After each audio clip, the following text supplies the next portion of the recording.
Bonjour et bienvenue. Dans ce nouvel épisode, il est question du désir. Désirer nous concerne tous. On ne vit pas sans désirer quoi que ce soit, ou quelqu'un, et ceci sans en avoir réellement conscience.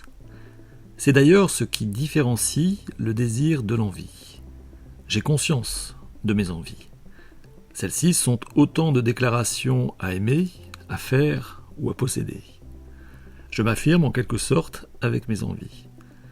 En revanche, le désir est de nature inconsciente.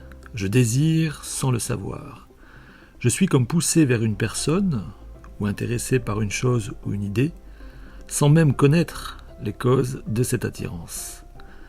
Ainsi, le désir est comme une force intérieure que je ne maîtrise pas, l'envie quant à elle étant une intention. Les deux, le désir et l'envie, ne coïncident pas toujours. J'ai envie de faire telle ou telle chose, alors que je désire autrement. J'ai envie d'arrêter de fumer, et en même temps la prochaine cigarette comblera mon désir de fumeur. J'ai envie d'être intégré dans un groupe, alors que mon désir réclame plus de solitude. Ou bien encore, j'ai envie de pratiquer une activité sportive, et pourtant je désire du repos. Ainsi, l'envie et le désir ne s'accordent pas toujours parce qu'ils sont différents, sans toutefois être indépendants. Même si j'accomplis ce dont j'ai envie, je me sens parfois mal à l'aise lorsque cette envie ne concorde pas avec ce que je désire. Même chose lorsque je désire une personne ou une chose, sans être capable de transformer ce désir en une envie particulière. Dès lors, si l'envie et le désir ne trouvent pas à s'accorder, me voici comme tiraillé, pris entre deux feux sans même savoir quelle est l'origine des conflits intérieurs m'interdisant la sérénité. J'ai vite fait dès lors de considérer le désir comme la source de mes souffrances, à défaut de le distinguer de l'envie, en y mêlant le plaisir. Ainsi, je crois désirer ce qui me plaît, tout en pensant qu'il n'est pas de plaisir sans manque, ni de plaisir sans insatisfaction puisqu'il est sans fin.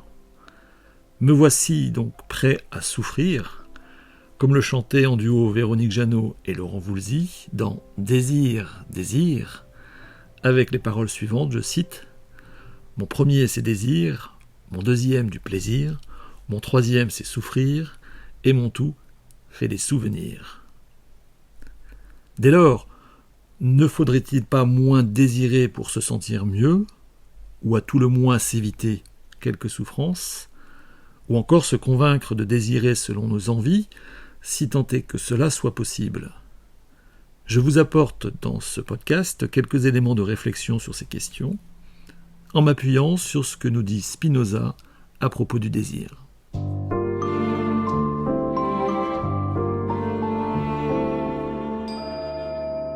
Spinoza a marqué profondément et durablement l'histoire de la philosophie, au même titre que d'autres philosophes illustres comme lui, qui sont passés à la postérité.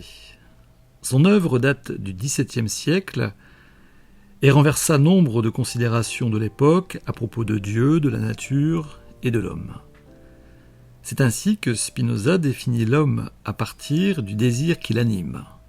Je le cite.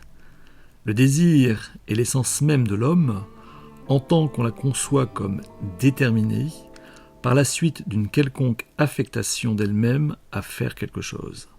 Fin de citation. Pour Spinoza, c'est donc le désir qui est essentiel et non l'envie. Le désir est au fondement de notre être.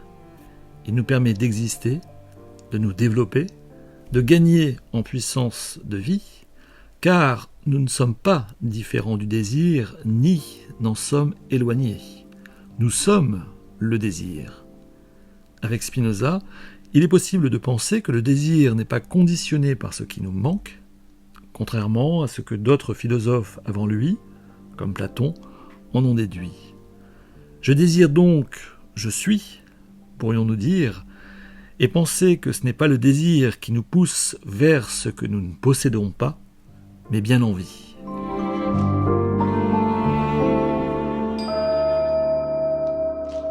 En s'appuyant sur la conception de Spinoza à propos du désir, 2 conséquences pratiques sont envisageables. Premièrement, on comprend que ce n'est pas une personne ou un objet qui provoque chez nous le désir, mais que nous sommes attirés par telle personne ou tel objet à partir de ce que nous sommes. Autrement dit, et je cite Spinoza, on ne désire pas les choses parce qu'elles sont belles, mais c'est parce qu'on les désire qu'elles sont belles. Fin de citation. En renversant ainsi le rapport entre le désir et l'objet désiré, nous voici désormais bien plus libres que nous ne le pensions à propos du désir. D'où la seconde conséquence, à savoir que le désir n'est pas l'expression d'un manque, mais d'une puissance. Puissance d'être ce que nous sommes, d'être bien réel, au lieu de se perdre dans des envies qui ne nous appartiennent pas.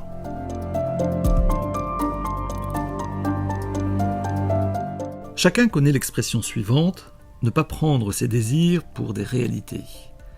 Expression qui sonne comme un avertissement en renvoyant le désir à l'imagination. Mais si l'on s'en tient à la conception de Spinoza, c'est-à-dire que nous sommes désir, ne serait-ce pas vivre moins que de suivre à la lettre ce qui est recommandé communément? À l'inverse, ne vaudrait-il pas mieux faire de ses désirs une réalité pour augmenter sa puissance de vivre et ainsi ressentir de la joie? En posant la question de la sorte, il n'est guère envisageable de répondre par la négative. Toutefois, 2 bémols, et non des moindres, sont opposables à toute affirmation expéditive. Le premier est que même si le désir est essentiel pour ce qui nous concerne, il n'en est pas moins mystérieux. Il arrive d'ailleurs de prendre conscience parfois de ce que nous désirons seulement une fois le désir satisfait. Il arrive aussi, comme je l'ai dit précédemment, que nous pensons désirer une personne ou une chose, alors qu'il s'agit d'une envie qui ne nous correspond pas, envieux que nous sommes de ce que l'on croit nous manquer, ou que d'autres voudraient bien nous faire croire. Ensuite, nous ne sommes pas seuls. Faire de ces désirs une réalité, sous prétexte que le désir est notre essence, n'est guère concevable sans y mettre quelques limites d'ordre moral.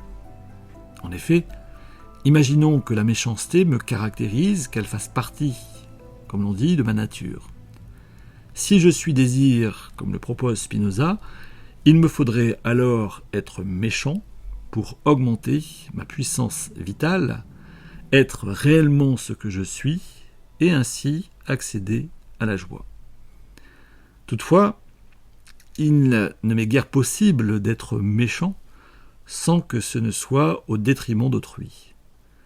Difficile donc dans ce cas de s'en remettre sans condition à ce que nous dit Spinoza à propos du désir. Ainsi, le désir est certainement ce que nous sommes, comme le propose Spinoza, mais aussi ce désir nous responsabilise-t-il tant vis-à-vis de nous-mêmes qu'à l'égard d'autrui.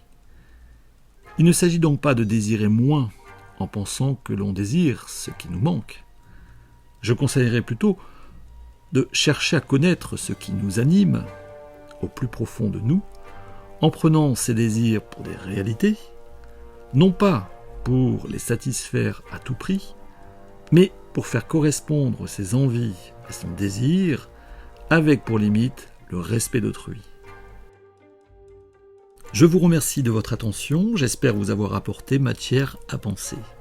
N'hésitez pas à me laisser un commentaire à la suite de ce podcast. J'aurai plaisir à vous répondre et peut-être poursuivrons-nous ensemble la réflexion.